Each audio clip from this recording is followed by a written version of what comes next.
diretamente para Belo Horizonte, BH, na minha querida Minas Gerais, porque nesse momento aqui uma história que está longe de ser qualquer motivo de alegria, muito pelo contrário, um vídeo que lamentavelmente está viralizando na internet. E para quem acompanha a gente pelo rádio, nós estamos mostrando nesse momento o instante que um homem invade uma concessionária e atira friamente em um atendente. Em depoimento prestado à polícia de Minas Gerais, o Marcelo Lima de Barros, de 57 anos, alegou que teve um prejuízo financeiro, como se só isso justificasse uma barbaridade dessa, né? O fato é que em 2022 ele levou o automóvel dele até o estabelecimento automotivo para fazer aquela revisão padrão, pagou pelo serviço aproximadamente R$3.000 e tempos depois o carro voltou a apresentar problemas e ele teve que desembolsar mais R$2.500 a outro mecânico para fazer praticamente o mesmo serviço que fez lá na concessionária. Depois disso, o Marcelo foi lá e alegou que ficou desempregado, com dívidas no conserto e acreditava que o atendente teria prejudicado ele, na vida dele, no caso. Então, e acabou recorrendo a essa insanidade. O que está passando na cabeça desse Brasil cada vez mais doente, recorrendo a medidas totalmente loucas como essa, né?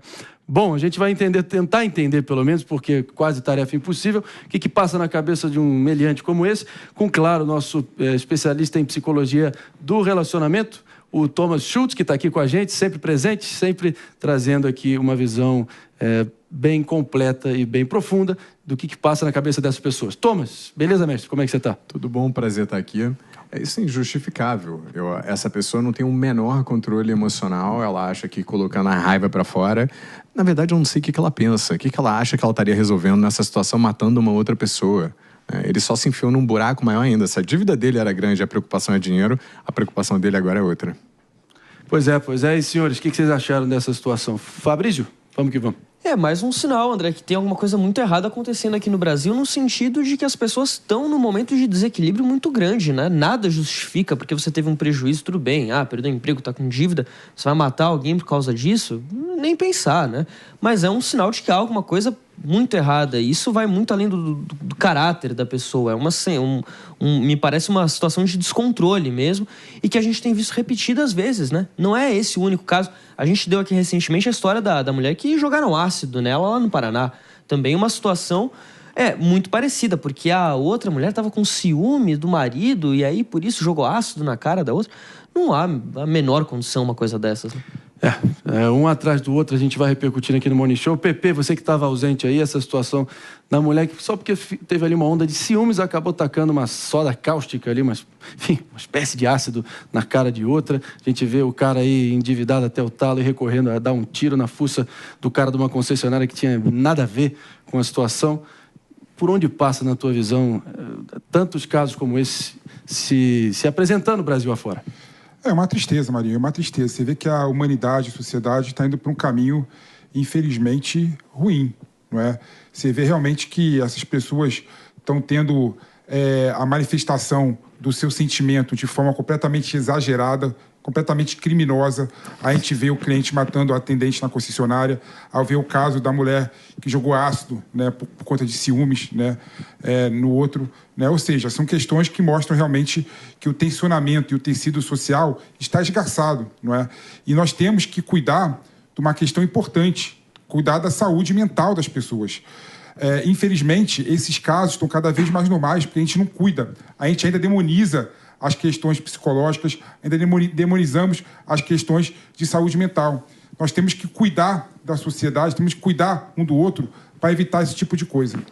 Claro que a gente vê, especialmente, enfim, muita gente nesse Brasil, mano, completamente humilhada, completamente desacursoada, completamente largada, esquecida e realmente endividada até o talo. Você vê, é proibitiva, é inacreditável, é um crime a gente ver o número de pessoas endividadas e claro que isso vai reduzindo a capacidade da pessoa olhar além e ver qualquer perspectiva, que claro não justifica situações como essa, só que dá para entender num país que devolve tão pouco para um povo que batalha tanto, né? É verdade. Você sabe que quando a economia vai mal, em recessão por vários anos seguidos, o nome que os técnicos dão a isso é um período depressivo. não é à toa. É lógico. A grande depressão nos Estados Unidos, né?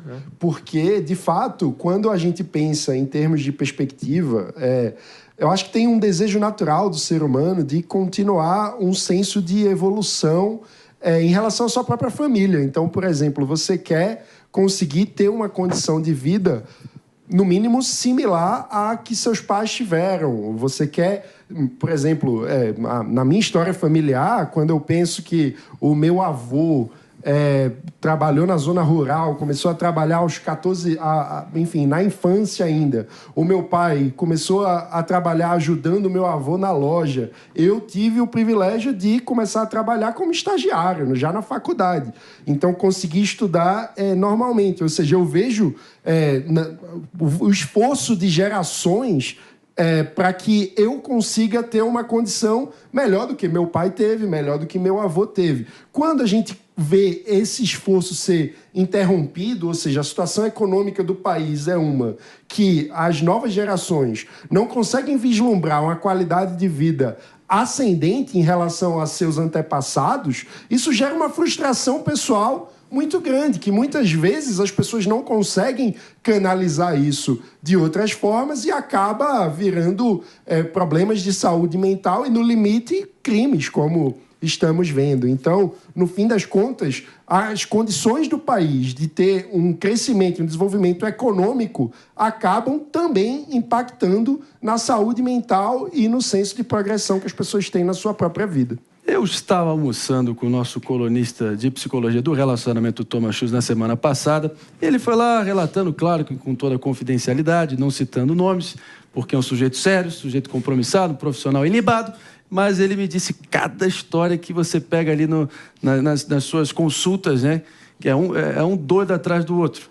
Conta aí alguma situação recente que você se deparou em alguma das suas consultas que fez até você se beliscar e ter que, talvez, ou segurar o riso ou segurar o choro para realmente focar de uma forma técnica e ajudar a pessoa que estava ali perdendo as estribeiras. Thomas. Você está me colocando contra a parede. Eu vou dizer um caso antigo porque eu não quero comprometer ninguém, deixar ninguém... Gostei. Olha só, eu atendi uma pessoa, já faz uns 2 anos isso.